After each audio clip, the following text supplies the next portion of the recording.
Bismillahirrahmanirrahim. Assalamualaikum warahmatullahi wabarakatuh.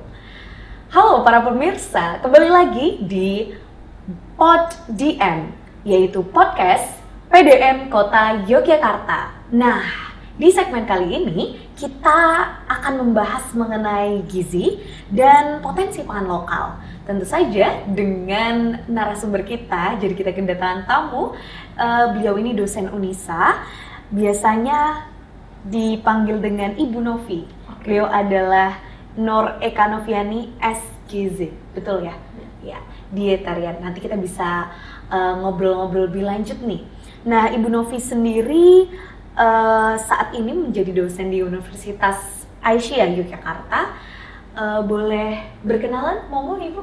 Oke, perkenalkan dulu semuanya para pemirsa. Nama saya Ibu Nur Eka Noviani, biasa dipanggil dengan Novi, dan sehari-harinya bertugas sebagai dosen gizi di Universitas Aisyah Yogyakarta. Itu. Nah, sebelumnya boleh nggak dikenalkan kegiatannya, mungkin jadi dietitian atau motivasinya atau ya latar belakangnya mungkin Ibu Novi? Oke, jadi saya kan juga dosen gizi yang mana berasal dari lulusan sarjana gizi, kemudian lanjut dan terakhir itu profesi yang namanya dietitian. Jadi sekalian gitu mengenalkan dietitian itu apa sih gitu. Jadi dietitian itu adalah salah satu profesi atau lanjutan dari pendidikan profesi untuk gizi gitu. Jadi gizi itu sangat menarik sih gitu. Jadi kenapa saya dulu juga masuk gizi, dulu waktu SMA tanya-tanya dengan guru, tanya-tanya dengan guru penjaskes itu, oh ya gizi itu dibutuhkan oleh manusia loh gitu. Sampai kita mempelajari, dan gizi itu juga dari pangan, mulai dari berada di depan kita pangan itu sendiri sampai dengan dia di metabolisme di tubuh, dan ternyata makanan yang kita konsumsi memiliki dampak yang sangat-sangat luar biasa, entah itu dampak yang positif dan dampak negatif. Jadi harapannya gizi itu juga memberikan luaran yang baik itu makanan yang kita konsumsi ini. Berarti kan butuh waktu yang lama ya, karena belajarnya juga kompleks gitu. Berarti totalnya harus butuh belajar berapa lama itu kalau jenengan? Itu jadi kalau untuk sarjana itu 4 tahun, kemudian profesi itu 1 tahun, dan S2-nya sekitar 2 atau 3 tahun gitu. Tapi kalau untuk sekarang kita menjadi seorang ahli gizi, itu baik itu mungkin nutrisionis atau dietitian, kita memang harus sekolah profesi. Tapi ada juga yang memang suatu instansi yang dia bisa menerima pekerjaan itu dari sarjana gizi pun juga ada gitu. Ada kakak kelas saya itu yang mengatakan bahwa gizi itu juga bisa memberikan dampak positif dan juga dampak negatif gitu. Sebagai contoh, mohon maaf ketika kita mungkin tidak mempelajari gizi secara optimal dan kita memberikan edukasi gizi kepada orang lain adalah edukasi yang salah gitu. Itu dampaknya bisa luar biasa gitu. Oke. Ya, berarti memang butuh belajar yang ekstra, belum lagi kredibilitasnya ya, karena butuh sekolah profesi. Jadi kita memang sudah bertemu dengan narasumber yang wow, ini kesempatan saya buat bertemu dengan dietitian. Wow. Kalau misalnya ngomongin gizi ini, karena beliau memang ahli di bidangnya, sebenarnya saya juga coba baca-baca penelitian jenengan. Ada beberapa paper yang memang membicarakan mengenai pangan lokal, stunting, isu stunting, dan juga mengenai gizi juga. Nah, pas banget nih teman-teman sama tema kita pada hari ini. Nah, bicara soal gizi dan juga stunting nih Ibu, sebenarnya ada nggak sih korelasinya, dan sejauh mana? Kan kita mulai terpapar mengenai pengetahuan umum mengenai gizi akhir-akhir ini. Banyak program atau misalnya banyak kegiatan yang ngomongin soal gizi, tapi apakah benar ada relasinya antara gizi dan juga stunting ini, dan bagaimana sih? Monggo Ibu. Oke, jadi gizi dengan stunting ya, ini menjadi isu nasional bahkan dari 2017 sampai sekarang, jadi sekitar 10 tahun isu stunting ini sangat berkembang gitu. Nah, jadi apa sih hubungannya antara gizi dengan stunting? Jadi stunting itu merupakan salah satu permasalahan gizi gitu. Jadi dia disebabkan oleh kekurangan gizi dalam jangka waktu yang lama. Jadi kekurangan gizi ini bisa berkaitan dengan kekurangan protein, kekurangan vitamin, kekurangan mineral dalam jangka waktu yang lama, dan terutama kurangnya ini selama periode 1000 hari pertama kehidupan. Jadi ketika ibu hamil, dari masa konsepsi, ibu hamil kan juga memerlukan zat gizi nih, protein untuk peningkatan berat badan anak, kemudian zat besi, vitamin, mineral dan sebagainya sampai dengan terutama 2 tahun. Nah, ini pun juga ketika stunting tidak segera kita intervensi, nah dalam 2 tahun ini dia tidak bisa atau sulit kembalinya. Sehingga selama 2 tahun kehidupan ini sangat penting untuk kita benar-benar optimalkan gizi untuk anak gitu. Wow, oke. Jadi adanya kekurangan berbagai macam komponen itu tadi ya, yang dibutuhkan. Tapi ketika tadi jenengan menyampaikan kalau misalnya itu kan jaraknya cukup lama ya. Betul. Jika nggak bisa atau tidak bisa ditangani atau ada intervensi selama 2 tahun itu, dampaknya seperti apa sih, Bu? Oke, jadi stunting ini kan istilah yang digunakan untuk balita gitu, sampai dengan usia 5 tahun gitu. Nah, ada dampak jangka pendek dan juga dampak jangka panjang jika seorang balita itu mengalami stunting sejak usia balitanya gitu. Nah, dampak jangka pendeknya, satu yang terlihat kan pasti stunting itu kekurangan gizi yang bisa dilihat dari tinggi badannya. Tinggi badan anak tidak sesuai dengan usianya, jadi pertumbuhan fisiknya terganggu. Kalau seorang anak itu dia istilahnya jejer ya, sama-sama terus kayak gini tuh, ternyata dia kurang gitu. Jangan-jangan dia kekurangan gizi dalam jangka waktu lama atau stunting itu gitu. Jadi jangka pendeknya adalah satu, pertumbuhan fisiknya terganggu. Yang kedua, anaknya itu mudah sekali terkena infeksi, karena yang namanya gizi kan juga berfungsi sebagai kekebalan tubuh. Jadi karena kekebalan tubuhnya itu terganggu, anaknya mudah terkena penyakit infeksi, sehingga itu bisa berdampak pada tinggi badannya. Dan dampak yang ketiga itu adalah kognitifnya terganggu. Jadi gizi itu juga memiliki peranan penting dalam pertumbuhan saraf otak bagi balita. Nah, perkembangan atau pematangan sel otak itu optimal itu di 2 tahun kehidupannya. Jadi mohon maaf, IQ itu terbentuknya atau pematangan sel saraf di otak itu selama 2 tahun kehidupan. Jadi ketika anak itu kurang gizi, dampaknya juga berkaitan dengan kognitifnya. Jadi pola pikirnya itu cenderung lambat, kemudian pola untuk dia memutuskan sesuatu juga terlambat gitu, dan itu berdampak pada IQ dan juga prestasi akademik. Jadi dari jangka pendeknya tadi, jangka panjangnya yang pertama adalah prestasi akademiknya itu berkurang, nilai rapotnya itu juga jelek, kemudian yang selanjutnya adalah produktivitasnya terganggu. Jadi ketika masa balitanya itu cenderung stunting, pendek, ketika nanti masa dewasanya produktivitasnya terganggu, etos kerjanya itu tidak maksimal, dan juga ternyata itu juga berpengaruh ketika dewasa nanti timbulnya penyakit metabolik. Dari obesitas, kemudian gangguan toleransi glukosa, sampai dengan penyakit diabetes mellitus.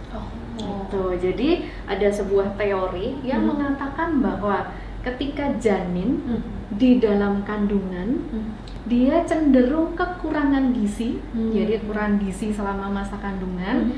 Di dalam rahim si ibu, itu janin sudah mengalami apa yang disebut sebagai adaptasi metabolik.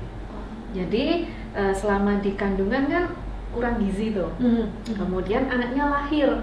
Nah, anaknya lahir dioptimalkanlah dengan misalnya kita kasih gizi yang banyak gitu. Ternyata anak tersebut sudah mengalami adaptasi metabolik, sehingga ketika nanti dewasanya usia 40 sampai dengan 50 tahun, dia cenderung memiliki resiko untuk penyakit metabolik. Jadi ini semacam burden ya, atau beban ketika anak balita itu stunting, dewasanya itu sudah berisiko mengalami penyakit metabolik, diabetes contohnya. Itu jadi dampaknya memang cukup lama dan luas. Iya. Tapi berarti dengan demikian itu 2 tahunnya dihitung dari umur si bayi di janin itu ya, atau bagaimana? Ya, jadi kita mengenal apa yang disebut sebagai 1000 hari pertama kehidupan. Oke. Ya, 1000 hari pertama kehidupan itu dimulai dari masa konsepsi. Konsepsi itu adalah bertemunya sel telur dan juga sel sperma. Kemudian janin di kandungan 9 bulan 10 hari sampai dengan anak tersebut usia 2 tahun. Jadi 2 tahun anak yang biasa kita sebut sebagai gold standard itu merupakan masa emasnya si balita, baik itu untuk tumbuh dan kembangnya, termasuk juga perbaikan gizi supaya hasilnya adalah optimal. Oke. Nah, kebetulan juga karena saya itu pernah memfasilitasi anak, dia usianya SMP, tapi dia mengalami retardasi mental dan juga memang ada satu anak lagi yang memang IQ-nya itu di bawah rata-rata. Nah, ketika ditelusuri lebih lanjut dan kita cek di psikolog anak, itu ternyata memang ada stunting atau kekurangan gizi saat dia masih usianya belia. Nah, kemudian lanjut ke, ada hubungannya dengan pertanyaan ketiga saya ya. Lantas, apakah kemudian mungkin itu bisa diintervensi atau diobati, atau misalnya ada, kalau misalnya mungkin kalau tadi jenengan sampaikan, wah sepertinya kalau di usia anaknya balita sudah mengalami adaptasi metabolik, bisa nggak kita melakukan pencegahan seperti itu? Oke, jadi satu dari kasus tadi yang usia anak SMP dan ditemukan retardasi mental, berarti IQ-nya barangkali tidak sesuai dengan anak usianya. Mohon maaf, dengan usia remaja itu sel sarafnya sudah tidak berkembang lagi, jadi memang sangat sulit sekali untuk mengembalikannya. Di atas 5 tahun untuk mengembalikan itu benar-benar sangat sulit. Gitu. Nah, kalau di situ ternyata ditemukan bahwa ternyata memang ada riwayat stunting sebelumnya, jadi dimulai dari manakah kita sebaiknya pencegahannya? Yang pertama itu dimulai pencegahannya ketika kandungan gitu.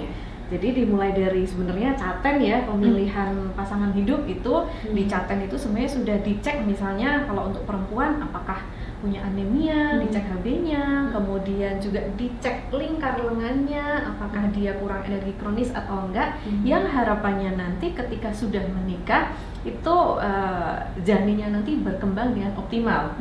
Nah, selain itu ketika berada di kandungan itu juga satu, peningkatan energi pasti. Jadi kan ibu hamil itu mengkonsumsi makanan 2 kali lebih besar daripada biasanya. Jadi jumlah porsinya lebih banyak, termasuk juga dengan kualitas gizinya juga lebih banyak. Sebagai contoh, ibu hamil kan juga mendapatkan suplementasi tablet tambah darah. Kalau sekarang namanya mungkin multivitamin atau MMS gitu, yang mana selain tablet tambah darah itu juga ada asam folat, kalsium untuk mencegah tekanan darah tinggi pada ibu hamil.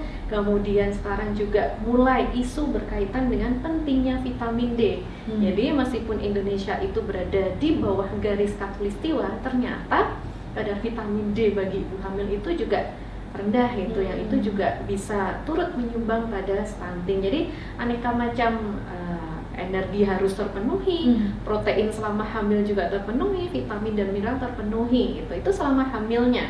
Kemudian setelah melahirkan itu ada yang namanya inisiasi menyusui dini. Jadi bayi ditempelkan di perut, nanti bayinya itu merangkak secara pelan-pelan untuk mencari puting susu ibunya gitu, supaya mendapatkan kolostrum di ASI ibunya. Nah, kemudian kita lanjut ke full ASI eksklusif selama 6 bulan tanpa tambahan apapun gitu, tanpa tambahan teh, tanpa tambahan pisang gitu. Jadi benar-benar eksklusif selama 6 bulan. Nah, setelah ASI kita lanjutkan ke makanan pendamping ASI.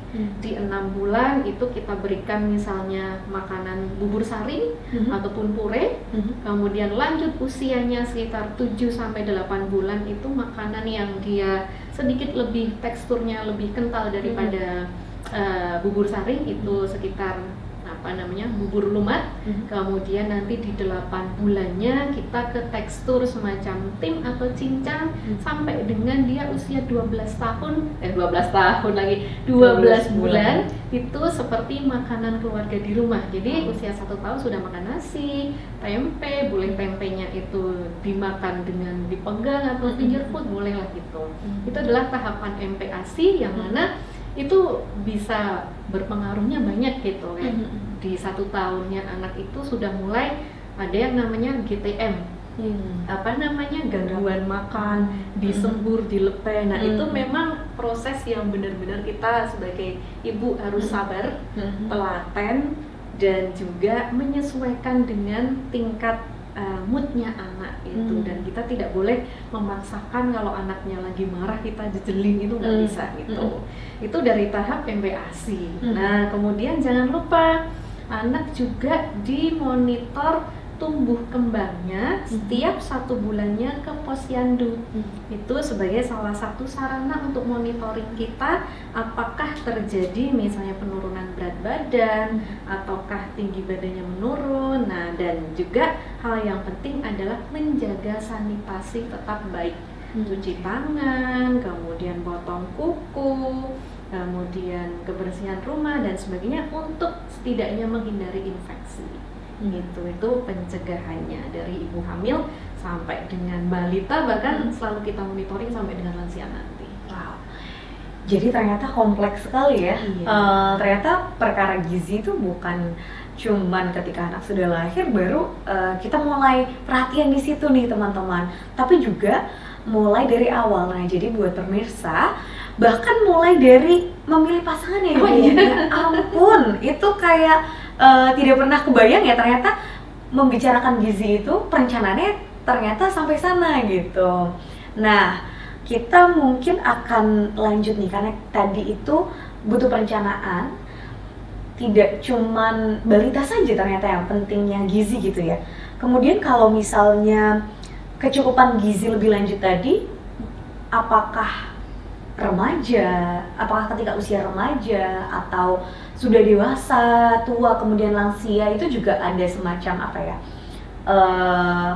penting atau kemudian ada semacam indikator yang harus dipenuhi seperti itu? Oke, jadi kan tahapannya kan dari balita. Nah setelah balita itu kan menjadi ke periode daur hidupnya itu kan menjadi anak prasekolah, anak sekolah, kemudian anak sekolah itu juga ada remaja, dewasa sampai dengan lansia. Nah itu semua juga kita optimalkan di setiap daur hidupnya. Jadi kalau anak sekolah pun juga kita optimalkan, bahkan barangkali salah satu tujuan adanya school feeding atau pemberian makanan di sekolah itu juga mengupayakan optimalisasi gizi selama periode sekolah gitu. Nah kemudian juga apalagi dari jenis kelamin ya, ada laki-laki ada perempuan. Untuk perempuan ketika dia sudah menarke atau dia menstruasi kan juga membutuhkan zat gizi yang lebih tinggi gitu supaya dia mencegah adanya anemia. Kemudian nanti semasa dewasanya atau di sini menjadi tadi masa catennya itu kan juga perlu kita optimalkan gizinya supaya nanti bisa melahirkan anak dengan status gizi yang optimal juga. Nah sampai dengan lansia pun juga kita pasti sebagai manusia kan mengalami apa yang disebut sebagai penuaan atau aging sekitar 50 tahun. Jadi kita optimalkan gizinya juga sebelum 50 tahun itu sebagai persiapan ketika kita nanti lansia. Jangan sampai misalnya mohon maaf kita mengalami penurunan massa otot, kemudian massa tulang kita juga akan menurun, kemudian nanti perubahan metabolik. Jadi setidaknya gizi atau kita makan makanan bergizi itu untuk persiapan ketika supaya nanti lansia tidak terlalu banyak penurunan status gizinya.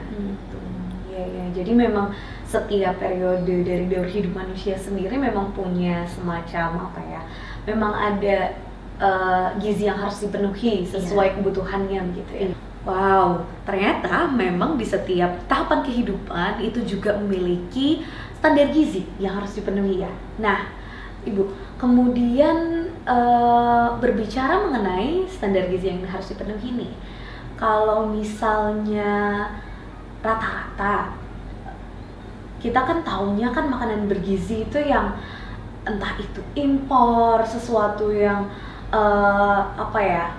harus dikemas dengan kemasan modern, terus habis itu steril dan seakan-akan itu tuh sangat susah kita dapati di kehidupan sehari-hari. Sebenarnya dengan kebutuhan yang terus meningkat di setiap periode hidupnya kan sebenarnya kita butuh selalu ya. Sedangkan aksesibilitas pangan itu masih terbatas bagi beberapa kelompok masyarakat nih. Nah, ada nggak sih sebenarnya sumber-sumber gizi yang dapat memenuhi kebutuhan gizi kita yang ada di sekitar kita? Oke, jadi di sekitar kita itu alhamdulillah kita berada di Indonesia yang tanahnya subur, kemudian kita bisa menanam dan bisa tumbuh, kita juga bisa ada beternak yang bisa kita optimalkan gitu. Jadi kalau di lingkungan sekitar kita ke pasar, kita bisa loh menemukan makanan yang sehat, bergizi. Ke warung aja, warung sebelah rumah, ataupun mungkin ada tukang sayur yang setiap pagi ada, itu sebenarnya sudah setidaknya memberikan kita kepada pilihan makanan yang sehat gitu.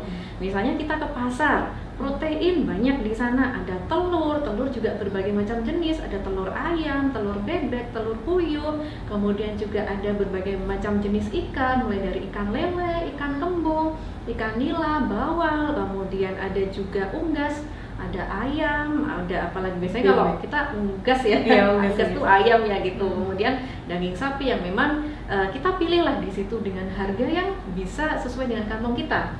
Apalagi ini sebagai contoh di antara protein hewani yang tadi saya sebutkan, itu yang nilainya gizinya optimal dan harganya murah, itu adalah telur.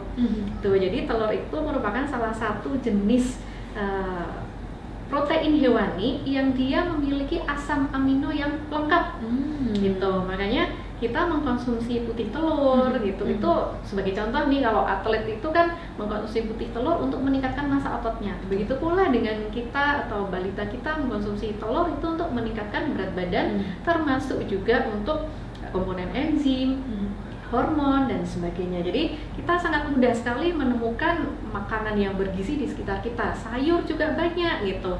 Dari kita bisa beli wortel, kita bisa beli bayam, brokoli dan sebagainya gitu. Jadi alhamdulillah tersedia banyak itu di lingkungan kita gitu.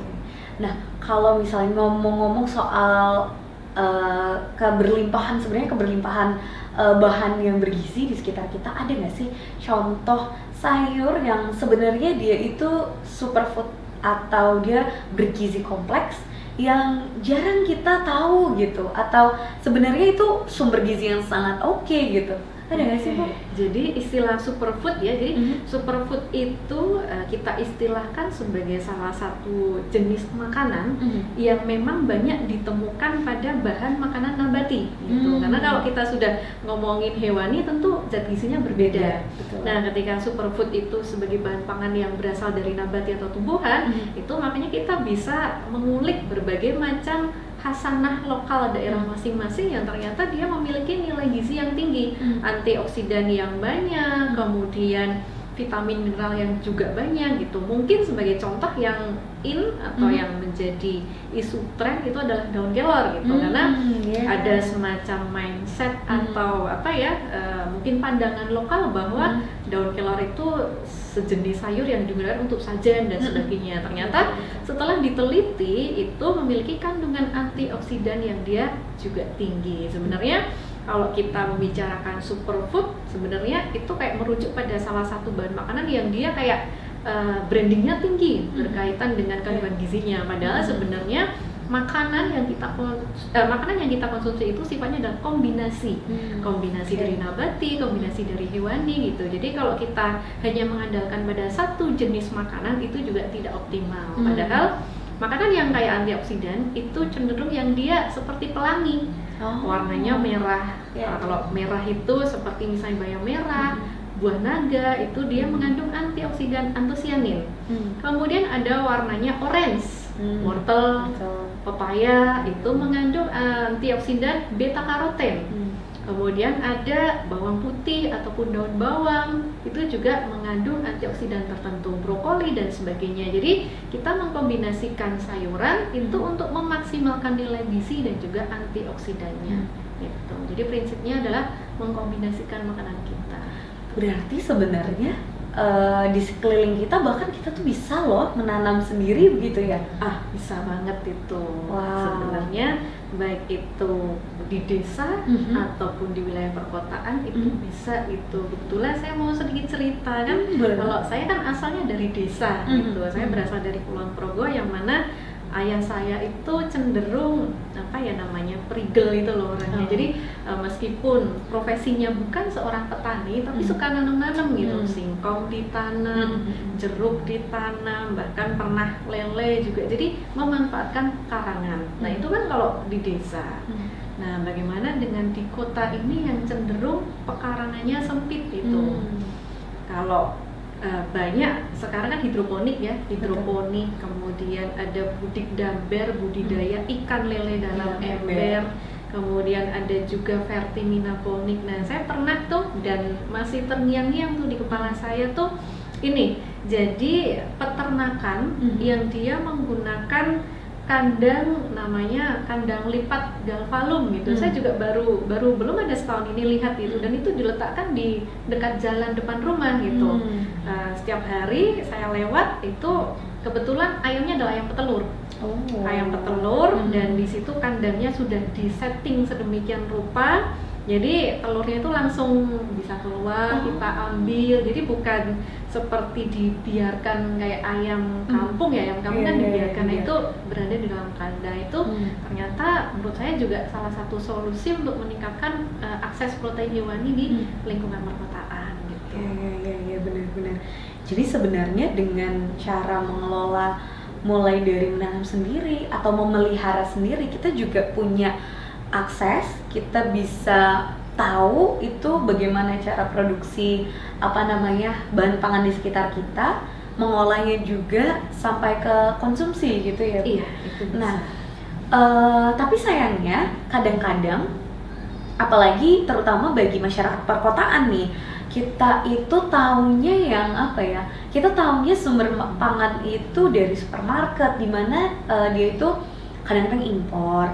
Kemudian kita itu punya imajinasi sehat itu adalah salad. Kemudian juga ada maksudnya kayak anjuran-anjuran yang sangat standarnya itu sangat barat begitu. Nah, sebenarnya kenapa sih? Apakah ada literasi pangan lokal kita yang kurang atau bagaimana kalau menurut Ibu Novi? Oke, jadi sebenarnya makanan sehat itu mindsetnya adalah tidak perlu mahal gitu. Jadi makanan yang ada di sekitar kita bisa membuat yang namanya traditional salad. Jadi kita mengungkapkannya dalam kalimat bahasa Inggris, frase bahasa Inggris traditional salad. Apa itu traditional salad? Pecel aja gitu. Lotte. Iya, sebenarnya kalau masuk hotel kan namanya di traditional vegetable salad gitu. Padahal kita blanching atau merebus sayuran, entah itu bayam, entah itu wortel, entah itu selada, dan kita kasih bumbu pecel, itu kan sudah namanya salad gitu. Hanya saja mungkin kita lebih brandingnya itu yang namanya salad itu pakai mayones dan sebagainya gitu. Padahal kita pun juga bisa membuat salad versi tradisional kita gitu, bisa. Jadi gizi tidak perlu brandingnya terlalu tinggi, harus beli di supermarket, mahal, apalagi juga dengan teknik-teknik pengolahan yang aneh-aneh itu nggak perlu gitu. Karena gizi dengan kita merebus di rumah, kita juga membuat sayuran di rumah, kita juga memang sih cara pengolahan memang mempengaruhi gizi itu pasti gitu, tapi dengan cara merebus itu adalah salah satu teknik pengolahan makanan yang sehat gitu. Minim penggunaan minyak, minim juga penggunaan api yang berlebihan. Jadi kita membuat sup, kita membuat misalnya itu mungkin tadi pecel, kita menumis sayuran, itu mungkin salah satu teknik pengolahan yang umum juga di masyarakat, tidak juga mengurangi nilai gizinya yang banyak gitu. Oke. Nah, ngomongin soal bahan makanan yang diproses tadi, Ibu menyampaikan tentang kita sebenarnya nggak usah nyari bahan-bahan yang makanan yang diolah aneh-aneh segala macam dan kayak dilabelin keto, organik, banyak banget kan Bu sekarang. Nah tapi kalau misalnya kita nggak ada kesempatan buat nanam sendiri, metik sendiri, masak sendiri, kalau itu kan kita lebih tahu ya gimana perawatannya. Tapi kalau misalnya kita beli nih di luar gitu atau di produk kemasan, sebenarnya bahan-bahan makanan seperti apa sih yang patut kita hindari karena dari cara pengolahannya dia sudah mengurangi gizi seperti itu? Oke, jadi ini berkaitan dengan makanan kemasan ya. Iya, jadi kalau kita mengkonsumsi makanan kemasan, berarti makanan itu dikemas.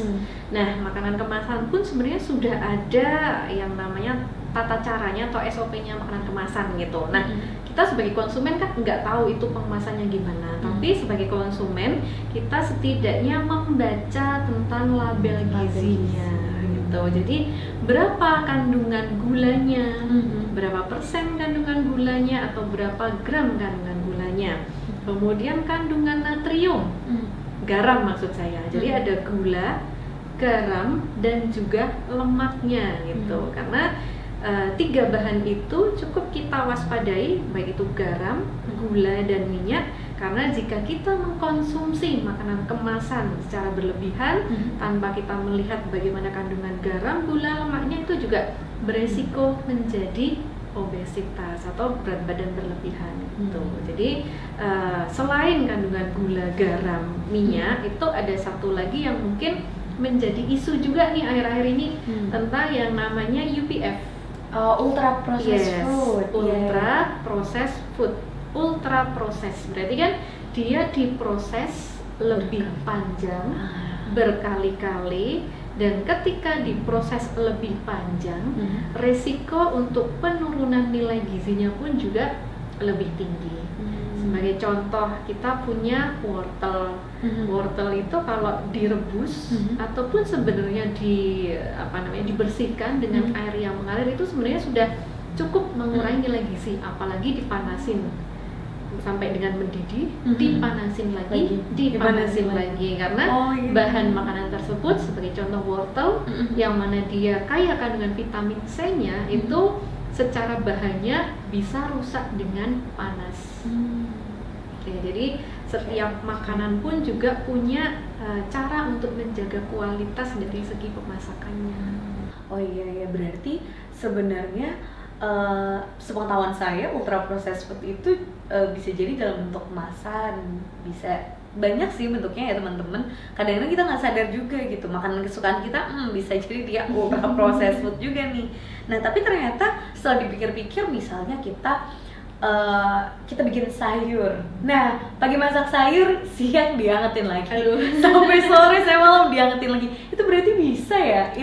Nilai gizinya berkurang? Iya, bisa. Jadi salah satunya itu kan kita menjaga, salah satu tujuan kita untuk memanaskan berulang, itu kan supaya tidak basi. Nah, supaya tidak basi itu sebenarnya kita menjaga suhu makanan itu antara karena ada namanya istilah zona bahaya dari makanan yang mana itu bisa membuat bakteri itu mudah tumbuh di situ. Jadi kita menjaga batas suhu makanan kita berada pada suhu aman, kurang dari 5 dan juga lebih dari 60. Karena kalau suhunya itu antara 5 sampai dengan 60 itu cenderung bakteri mudah tumbuh di situ. Nah, jadi kan akhirnya salah satu cara kita adalah memanaskan berulang supaya suhunya lebih dari 60. Sebenarnya kan untuk menjaga sayur kita sehat tidak harus dipanaskan. Kita juga bisa masukin ke kulkas gitu. Karena kulkas kan suhunya juga 4 derajatan gitu, masih aman gitu. Nah, karena kita juga terbiasa mengkonsumsi atau lidah kita itu mengkonsumsi yang hangat, akhirnya kita panasin. Nah, lalu gimana sebaiknya cara memanaskan makanan yang sehat itu? Akhirnya yang kita panasin kuahnya aja. Oh. Yang kita panasin kuahnya aja, sementara sayurnya ya sudah kita sisihkan dulu gitu. Ya. Jadi kalau misalnya kita bikin apa ya, sayur bening gitu, terus pagi terus siang mau kita konsumsi lagi, berarti kita saring dulu sayurnya. Iya. Oh. Ya itu memang salah satu strategi yang bisa memaksimalkan kandungan gizinya. Tapi mungkin kalau di rumah tangga kok itu ribet ya. Kadang memang kita mau mengusahakan nilai gizi yang optimal, memang ada yang namanya lumayan effortnya juga gitu. Nah, tapi kalau misalnya supaya kita memaksimalkan, ya memang akhirnya orang setiap kali masak, setiap kali waktu makan itu juga lumayan effort juga gitu. Jadi memang mengoptimalkan nilai gizi itu juga memang ada ya sedikit usahanya sih memang gitu. Memang semuanya butuh usaha sih Bu. Nah ini kayaknya yang teman-teman perlu catat nih, danger zone tadi ya. Jadi sebenarnya kalau misalnya kita mau manasin, kalau bisa di apa namanya, dipisah gitu ya kuahnya gitu, dan ternyata emang ngangetin oseng-oseng terlebih dari sekali 2 kali, kandungan gizinya mungkin bisa jadi berkurang gitu ya. Wah ini sangat insightful dan tips yang sangat useful buat kehidupan pribadi saya juga sih ini.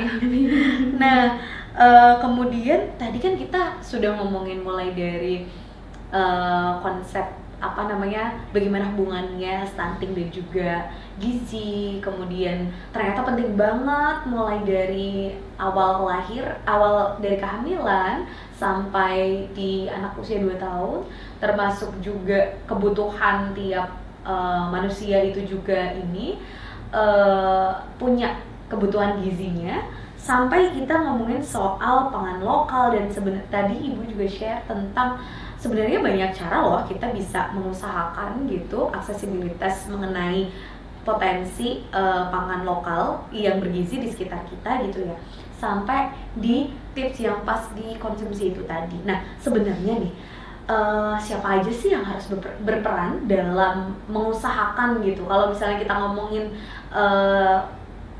peningkatan gizi dan pencegahan stunting, sebenarnya itu tanggung jawab siapa yang perlu berperan Bu?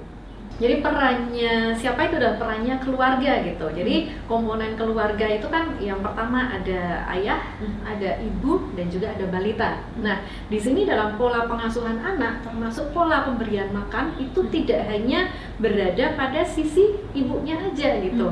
Jadi yang namanya parenting atau kita menyuapi anak itu kan ya ayahnya juga loh bisa gitu, ibunya juga loh gitu. Jadi pada proses pemberian makan itu kan ada bentuk komunikasi antara ibu dan juga anak gitu. Apalagi mohon maaf nih, Indonesia kan juga cukup dikenal sebagai negara yang fatherless.